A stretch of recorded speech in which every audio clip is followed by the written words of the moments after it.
point. You know, it's actually Kara. The last person who called me Kara was my field hockey coach in high school.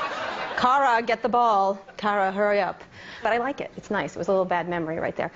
So I'm going to talk. I am a tech writer. My name's Kara Swisher. I run All Things Digital with my partner, Walt Mossberg. And I'm not going to talk about tech at all. But it does have something to do with tech. Let me pull up my slide. Do I have to? It's called More. Do you like that PowerPoint slide? That was from Microsoft. I thought it was rather creative, given it's Microsoft. Everyone, when I put this title up, and I tweeted it, I have a lot of Twitter followers. I have almost 800,000 Twitter followers. I have no idea. It's mostly Indian dudes who want dates and write me late at night. But in any case, I'll take it. I put this up, and people wanted to know what I was talking about. More. What do you mean by more? And so let me begin by saying I had a stroke. I had a stroke 30 days ago when I was traveling in China. It hurt. Ouch. This was a piece of material that you get when you sit in doctor's office. Are you a stroke survivor? I was offended by the font. It was like so enthusiastic. Are you? Anyway, I tell them the story of my stroke, which happened 30 days. And yes, I look fantastic for having a stroke just 30 days ago. But that said, I had like the four seasons of strokes. I had the Prada of strokes. I had the Manolo Blahnik of strokes. It was a very nice experience, considering it was a stroke, except for the stroke part. I am fine, except for the stroke. What I did was I travel a lot for my job. I went to New York to do a thing on women in tech for Glamour magazine, because I wanted Glamour magazine to write about something other than if your thighs are thin in 30 days. And so when they approached me, I put a panel together of really terrific tech women. We talked about it, and we had a feature in the magazine, which was terrific. Although they used all models for all the, it was a really attractive geek woman when they, but I don't care, whatever. The young ladies were thinking about a career in tech. I flew back to Chicago to meet the Groupon people and look at that disaster that was going on at the time. And then I flew back to San Francisco and then quickly flew to Hong Kong, where we were doing Asia Day, which was the first international expansion of my conference. Because I'm a nice boss and because News Corp, Rupert Murdoch, is cheap, we were not able to put all our staff in business class. And so in order not to be a complete jackass, I flew in economy with the rest of the staff. I did have a business seat, and I thought I was being a great boss, and that was a terrific thing to do, but as it turned out, it was not. I got in a seat with two very hefty dudes next to me, and I was in the window seat, and I was kind of stuck there for quite a long time, about 14 hours. I did move around a little bit, but not much, and I didn't drink a lot. For anyone who's had a baby post 35 years old, you know what I'm talking about. You really can't drink a lot without having to go to the bathroom a lot. And so I didn't, and I got to Hong Kong, and I had a stroke. I blame United Airlines. I do. That's the view from the plane, just as I was probably having the stroke before we took off, while the DVT was beginning to form in my leg. It was a very tight seat. Again, I did not get up. It was my fault. You must believe those stories about walking around and drinking on airplanes. Let me just say I used to scoff at them, and now I don't even make cell phone calls in the middle of flights, as I like to do, because I think I'm going to take down the plane now. So I got on the flight. It was fine. I get to Hong Kong. I have dinner with my partner, Walt Mossberg. I go to sleep. I wake up about 5 the next morning. And as usual, Yahoo had another disaster.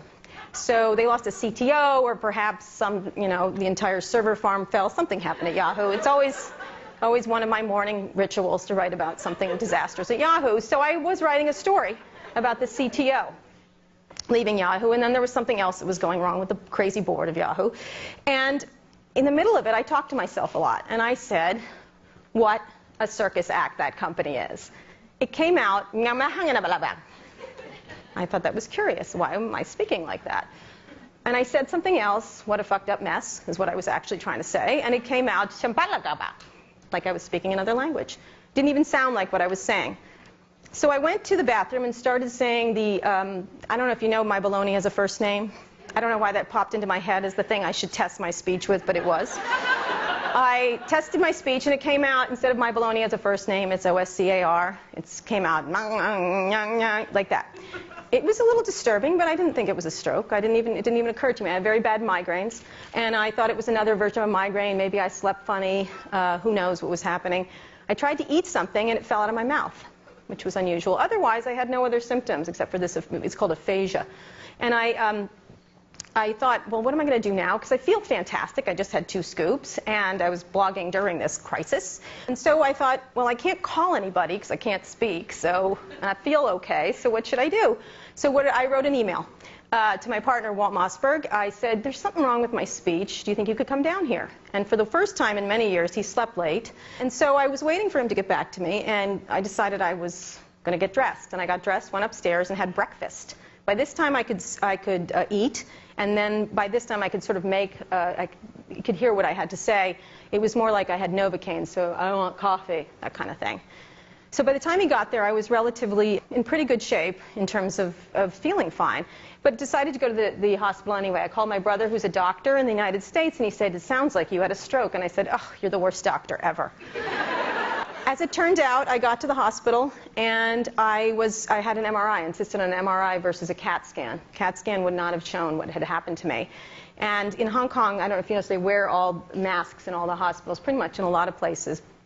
And so by the time the MRI was over, I was speaking fine, just like now. I was feeling good. I was ready to get back to interviewing, in fact, Jerry Yang at Asia D, along with Al Gore and some others. And I walked into the room. The doctor was wearing a mask and said, you had a stroke. We're going to hospitalize you immediately. You're having one right now.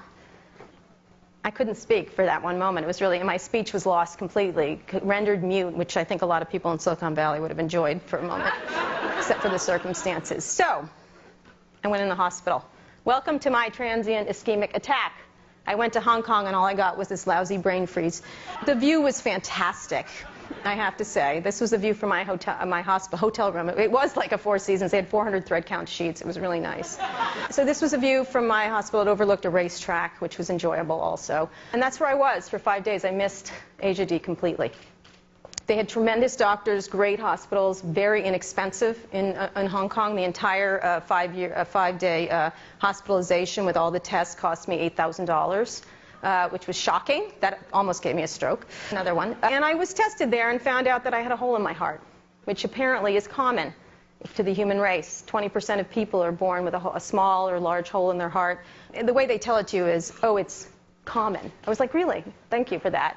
I got a call from Ann Wojcicki, who runs 23andMe. I had taken one of those spitting tests that she does. It's genetic information. Mostly it was actually to compare me and Rupert Murdoch in a jokey little demo at a D. As it turned out, in there, which I'd never read except that my pee smells when I eat asparagus, that's the only part I read. I stopped after that. Was the fact that I have stickier blood than most people. It's called venous thrombolism. She alerted me to that, which I then alerted my doctors to, which was, thank you, Anne, very much for doing that.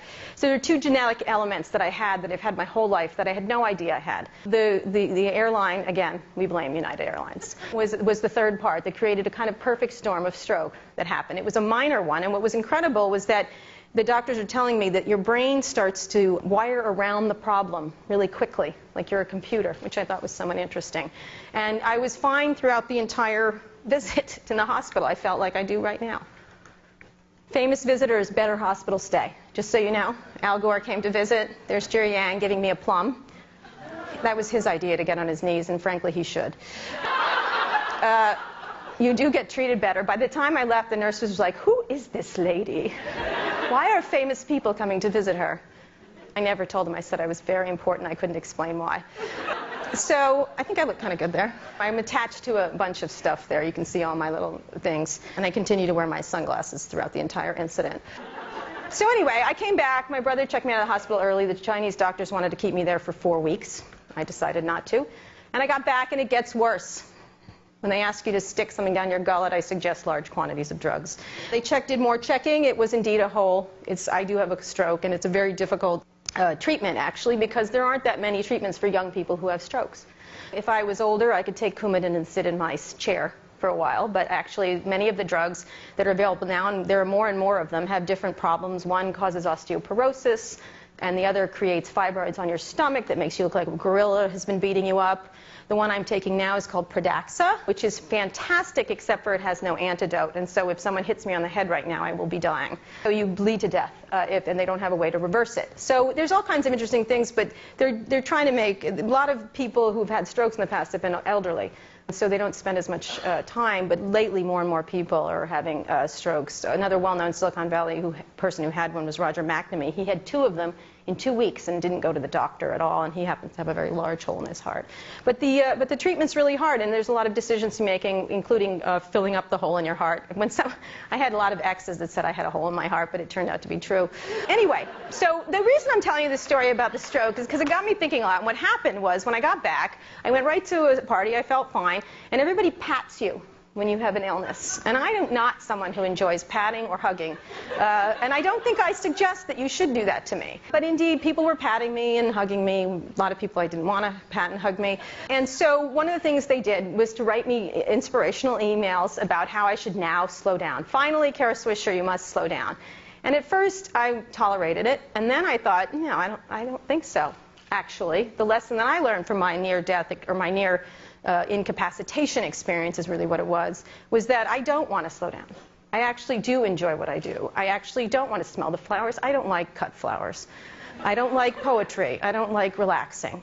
And so occasionally, if it's in Hawaii and I'm very drunk.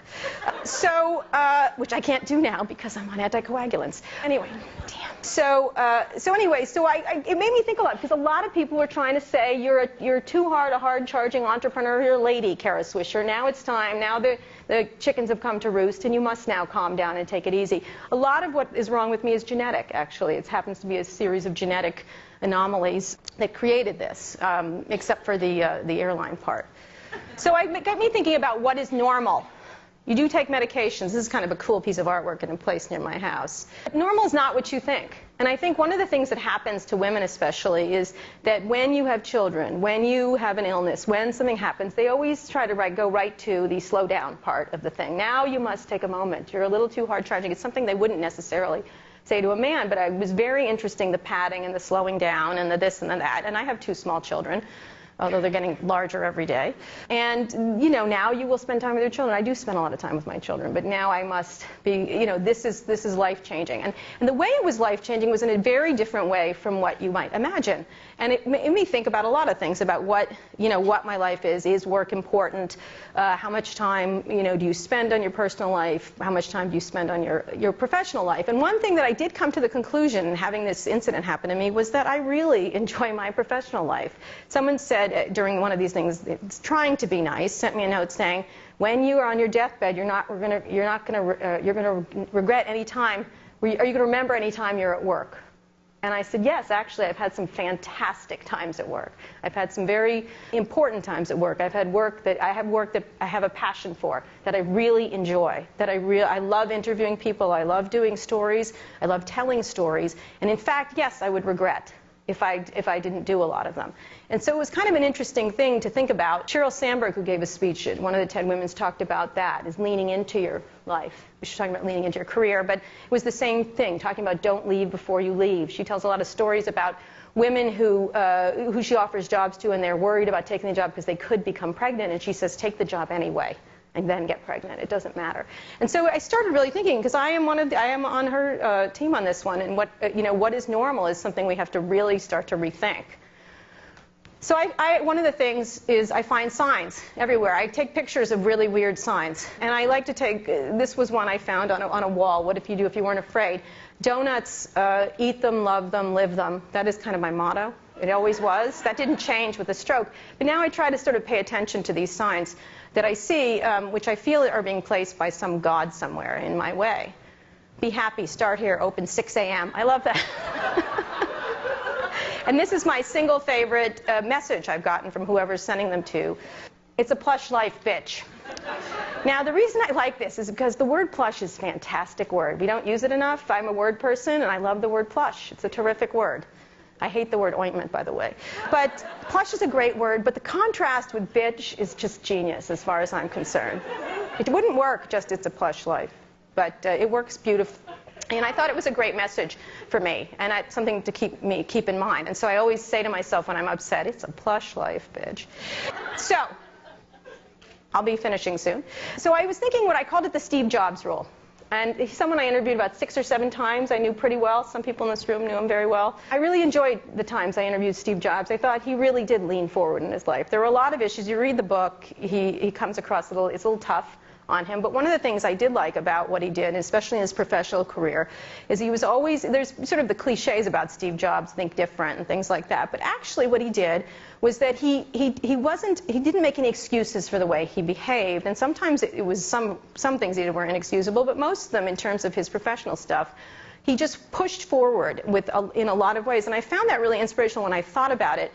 The thing I was thinking about is Steve Jobs did, the Steve Jobs you know and the icon, there was a tweet that went out after he died saying I liked Steve Jobs before he was a saint.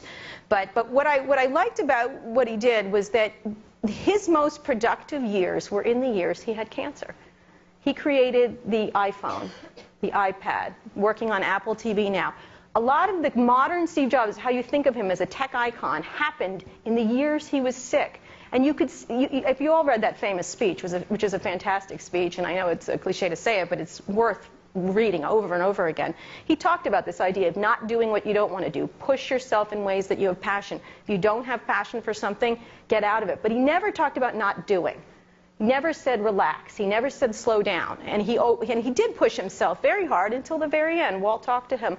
Walt was a very good friend of his, my partner, Walt Mossberg, and he was still doing planning and plotting up to the last weeks of his life. And some people may say, well, maybe he shouldn't have done that. Maybe he should have relaxed. But I don't know what else he would have done. And I really I have to say, it's something I do admire in a lot of people, is that they do what they do until the very end. And it was very, he's quite an iconic figure, but he was a real man. And so he made these choices. And a lot of people do that in life. And I always look at that and I think admire the people who push through. In Silicon Valley, to me, the reason I cover it, even though I can be kind of mean to some of the players in it, is because they do that. They really push forward. They fail, they fall, they get up, they keep going. And it's because they actually love it for the most part. It's not about the money for the very good ones. I think if you talk to any of them, it's about pushing forward with a vision that they have. And so one of the things that I get a lot of trouble for is that I stay up late at night and I'm always ferreting away and stuff like that. And one of the things someone started to call me is the vampire from Twilight, which I thought was apt because I'm up. They say, when do you sleep? And I'm like, I don't sleep that much. I'm like the vampire from Twilight, obviously. And so I always call myself a sparkly vampire. And so the conclusion I have to say is I embrace my inner sparkly vampire. I think that I stay up late. Isn't that a nice picture of him? I wrote, I prefer to wear shirts at all times and much geekier. And I don't look like that when I take off my shirt in any way whatsoever. But one of the things that's important is that you have to embrace whatever you decide to be. And I like to stay up late. I like to do a lot of things. I like to be busy. This is one of the things this stroke has brought me. And I'll leave you on the conclusion of my grandmother, who, that's all of them, my grandmother, who was a fantastic woman. She was a stay-at-home wife for most of her life. She didn't go many places. She liked to watch the Weather Channel a lot. She wasn't a traveler very much, but and one of the things she'd always say is, I work too hard, come visit me. And so whenever she wanted me to visit her, she was an Italian woman, and she'd like to make me feel guilty about not being somewhere. And I was at the Washington Post, and I was working late at night. I'm like, I'm really busy, Grandma. I can't make the drive up to Scranton, Pennsylvania. To add a cherry on the icing there, she was completely in Scranton, Pennsylvania. She would say, I really want you to come visit me. You have to come visit me. And I really enjoyed being around her, and I always was too busy to do that. And she used to always say to me, which used to make me laugh, which I also keep in mind in terms of what's not talking about doing more, was that she said, the graveyards are full of indispensable people, Kara. Which I thought that she knew the word indispensable was amazing. But, I do think about it at the same time, is that I want to do more, and at the same time, you have to keep in mind that that's what the world is. The graveyards are full of people who did these amazing things, but in the end, that's where you do end up. And so anyway, I want to, it's a very easy thing to talk, inspiration, how life changes you. And one of the things that I hope you'll all keep in mind when you're being entrepreneurs and you're trying things is that there is nothing to stop you. And people, especially women, are told that all the time. And you have to keep that in mind, that there's nothing to stop you. And if you keep with your genuine instincts of the person you are, if it means staying home, it should be staying home. I think you have nothing but success ahead of you. Okay.